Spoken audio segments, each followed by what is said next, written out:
there everybody. I hope you're ready for another Q&A video. I don't know quite how long this one is going to be, but it will be as long as it is.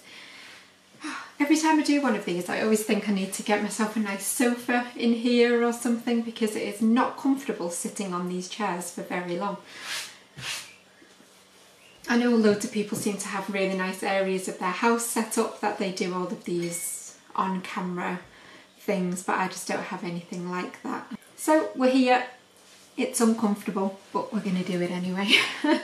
So a while ago I said I was going to do this next Q&A video and that it was going to be a slightly more personal one, because obviously the last one was more crochet related. There were a few getting to know me questions as well about family and things like that, but this one is much more personal to me. So if it's not your thing, then you know, come back next week and it'll just be another normal tutorial.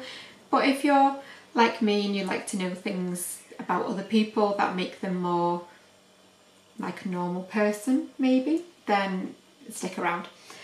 So like I say, I asked on YouTube and on Instagram for questions and things, and I got so many, so we probably won't get through all of them, but I will try and get through as many as I can.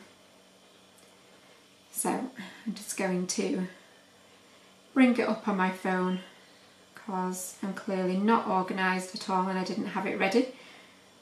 So, okay, here we go. So, very first and foremost, obviously my name is Rebecca. I know we covered that last time, but just so you know. I don't know whether to read out just the questions or the really nice comments that people actually put in with their question, but we will go first of all with a question here from Trisha Brown. I think that's how she says her first name, and she said, "You have such a sweet and endearing spirit." Thank you very much. "Do you do any other things beside crochet? If so, what are they, and what is your favourite dish to cook?" So I'll do the cooking one first. I do actually really enjoy cooking, and as much as during the week it can sometimes be a little bit slapdash, I do really enjoy cooking really, you know, proper food from scratch. But I would say my go-to thing is probably a really good steak. That is one of my favourite things to eat, and also one of my favourite things to cook as well. So yeah, a good steak and a real good peppercorn sauce. My dad makes the best peppercorn sauce, but he's kept that recipe to himself, but I'm hoping that I will get given that recipe at some point. But yeah, so a good steak and peppercorn sauce is my go-to. So the other half of that question was, do I do any other things beside crochet? And yes, I absolutely do. I would say my biggest other interest is, it's almost bigger than my crochet interest really, to be honest with you, because it's something that I've been doing since such a young age, and that is anything to do with speed. So I didn't grow up as a particularly, I'll just put my phone down for a second, I didn't grow up as a particularly girly girl. As much as I liked you know, doing my hair and makeup and things like that, I wasn't a girly girl when it came to my interests. So from the age of about 4, maybe even slightly younger, I was dragged around to car races and car rallies and things like that.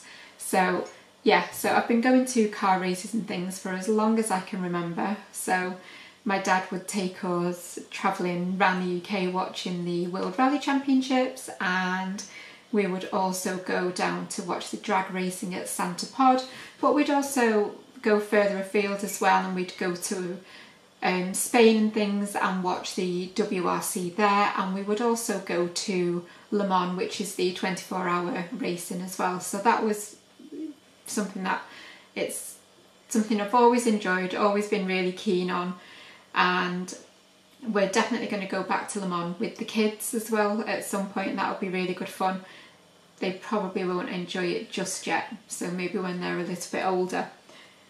But so anything to do with cars, fast cars, noisy cars, things like that, and motorbikes as well. I've actually got a motorbike question that I've read, so I will do that one in a little bit. But yeah, anything to do with cars, is completely my other passion, so really enjoy that. It's just made me laugh because when I've gone to unlock my phone, that's actually my screensaver as well. So that's the dream car, the 1967 Shelby GT. That's the dream. Anyway, sorry, that was quite a long-winded answer, wasn't it? So Shannon Forrest has said, what type of gardening do you do, flowers or veggies? Shannon, I am the worst gardener in the whole world. Let's just leave it at that. I don't even have grass in my garden. Well, there might be a few bits, but it's mainly just moss and dandelion leaves and things like that, so not a good gardener. I wish I was, but I'm not. Donna has said, hi Rebecca, I watched your last Q&A video trying to come up with a different question now. What was school like for you growing up? What subjects did you enjoy? I'm from America, so it'll be interesting to see how different it is in the UK. I'm not really sure how different it is in the UK. I know that obviously our years are different because your grades are different. I think you have first grade, second grade, things like that, whereas we have reception, year 1, year 2, and they're obviously slightly different ages as well. When it comes to school, I don't really remember that much, obviously, of primary school, but high school I really, really enjoyed, and I would very happily spend a week now back in high school because it was really good fun. But my favourite subjects there were art, and then that was the one that I had the most interest in, that and science, so I really enjoyed physics and things. But the ones that I did academically well in was English and languages, so I was very good at my French. Not that I can remember very much of it now, but I enjoyed all of my lessons, but definitely English, art, physics and things, and also history. I still am a massive history buff. Next one, Michelle Townsend, she said, hi Rebecca, thank you for sharing your talent. Do your kids crochet, and what do they think about mum and what do they think about mum being well known on social media? Well, my daughter is trying to crochet. She will definitely pick it up, I think, as she gets older, but at the minute I think she's just finding it a little bit fiddly. And as for what they think about me being well known on social media, they actually really love it. They do, genuinely. My little boy asks all the time, how many subscribers have you got now, mummy? And my daughter's friend doesn't call me so-and-so's mum or Rebecca. She actually calls me Blossom Crochet, which I think is so sweet. But yeah, she comes up to me in the playground and says, morning Blossom Crochet. So how cute is that? But yeah, and as for, yeah, they're really quite proud, to be honest, but it's not something that I broadcast. I don't think many people know that that's what I do. I don't tend to tell people really. And I think that's probably because quite a lot of the time, if you do say to somebody that you do YouTube as a job, they can quite often pull a bit of a funny face, like it's not a real job. And I know where they're coming from. It is, you know, it's not something that many people do as a full-time job or anything like that. But at the same time, it does make you feel a bit, I don't know, a little bit iffy. But some of the parents do know that that is what I do, and I get quite a lot of questions about it. But yeah, it's not something that I broadcast for sure.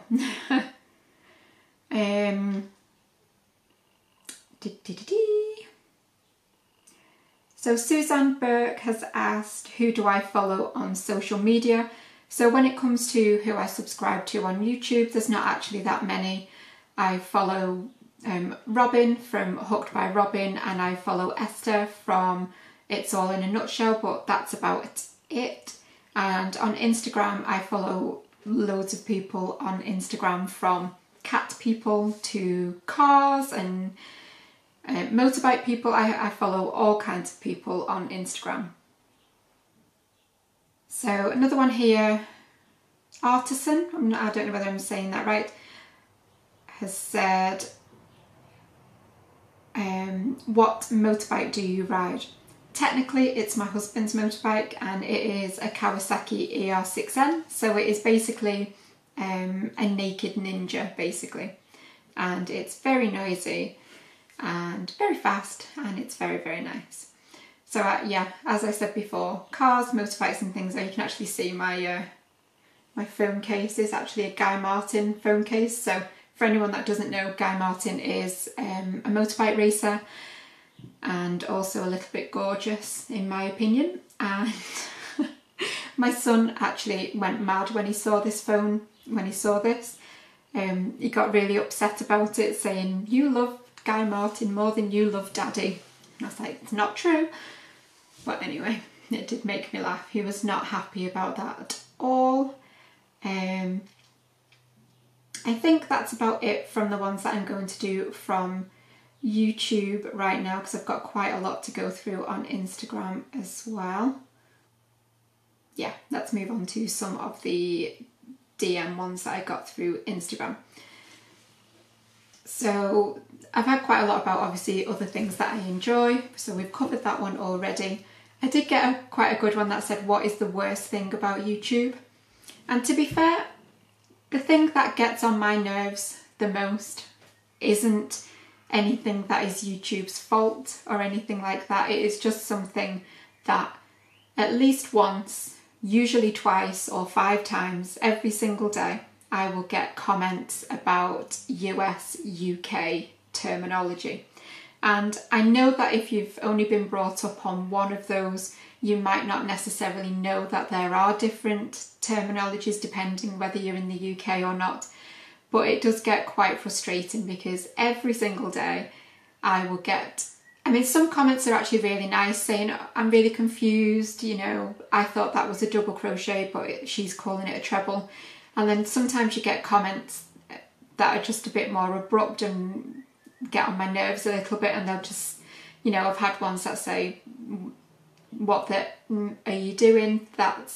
She's calling a double crochet a treble crochet, or how can you teach anybody else when you don't even know the right names yourself? Things like, comments like that. And basically, I always try and be really nice in my replies, but sometimes, oh yeah, that is the thing that probably gets on my nerves more than anything else. And I'm hoping that I'm not offending anybody by saying that, but when you get it every single day for years, it can get a little bit frustrating. So that is my worst thing about YouTube. Someone else has said, you've mentioned on YouTube and Instagram about being unwell. How are you now? And that they hope I'm feeling better. That is probably something that I will cover in a separate video at some point, because it is quite a long and in-depth story about what's happened to me basically. But yeah, there's too much to cover almost in that, and that can just be another video. But basically I have Crohn's disease, which is obviously an incurable and lifelong problem. It is never going to go away. But yeah, it's a whole long story which I will cover at some other point. Someone else has asked what sort of music I'm into. I actually have a really broad taste in music.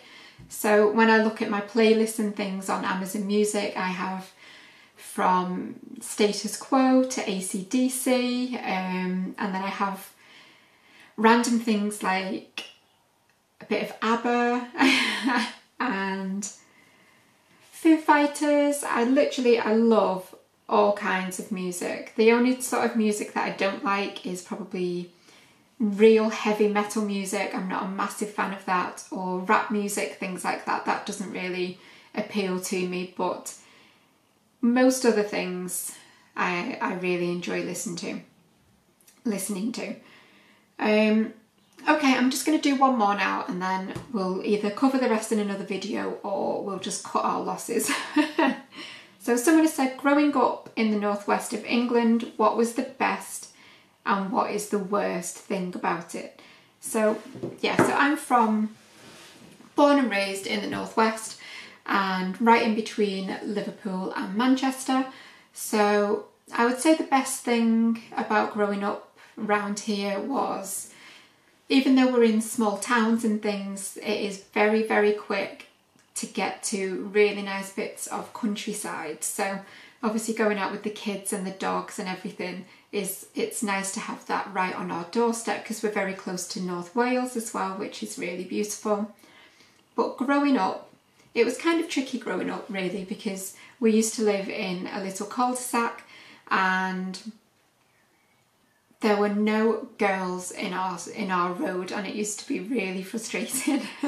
So my brother had, 4 or 5 boys that he grew up with and would play with every single night. Whereas as a youngster, I didn't really have any girl friends that lived near to me. So that was quite annoying. But at the same time, my brother was quite understanding, and whenever he and his friends would go down to the field at the end of the street to do football, I would usually tag along and just sit on the grass watching the boys play football. And they would use me as a little bit of a slave sometimes, and they'd give me some money and send me to the shop to buy them ice pops. So that's probably one of my biggest memories, is sitting on the hill watching my brother and his friends play football and waiting to be sent to the shop to go and buy them all some ice pops. But it wasn't all bad. I ended up marrying one of my brother's best friends, so it worked out okay in the end. But the worst thing, do you know what? I wouldn't really say there was anything bad about growing up where I did, but there is something that I have learned about where I grew up, and this might not necessarily be a location issue actually, it might just be family sayings, I don't know. But I have learned not to put things on YouTube or Instagram that could be taken a different way. So when I say that, I'll give you 2 very clear examples of what I mean. So when I had a little secret that I was going to keep, I let it slip a little bit early what the secret was, and in the post I wrote, and I'll do little speech marks, "Because I can't hold my water, I'm going to tell you blah blah blah." And so to me, because I can't hold my water means because I can't keep a secret. That made absolutely perfect sense to me. But the comments that I was getting back made me think, do you know what? Maybe not everybody knows that saying, because I was getting so many people saying, oh my gosh, if you've got some sort of water infection, you should really go to the doctor, or yeah, I've just had a water infection and they're really awful, aren't they? And I was thinking, that's not what I meant at all. So yeah, to me, can't hold my water doesn't mean that I'm busting for a wee every 2 minutes. It means I can't keep a secret. So that was the first example. And the second example was, I can't remember what I was moaning about, but basically I said something that was getting on my nerves, and then I said, it's really getting on my goat. And again, getting on my goat means it's getting on my nerves. But you see, I say it's really getting on my goat. I don't know why, but that's what I say. And again, the comments were absolutely killing me, because people were saying, what would getting on a goat have to do with anything? And I was thinking, that again, that's really not what I meant. Getting on my goat is getting on my nerves, to me anyway. But yeah, it just reminded me that local sayings and family sayings aren't the best thing to put out there onto the internet, because quite often most people really won't understand what I meant. But anyway, that was a short / really long Q&A, but I will do another one soon, and like I say, I'll probably do a separate one about me and my life living with, I don't know how to say it, but living with Crohn's disease, and my story so far and what it means for me day in and day out, because it does have a huge impact on every single aspect of my daily life. So yeah, I will probably do that at some point. Again, you don't have to watch, it is just an insight into me, who I am, why I am the way I am. But anyway, Q&A done.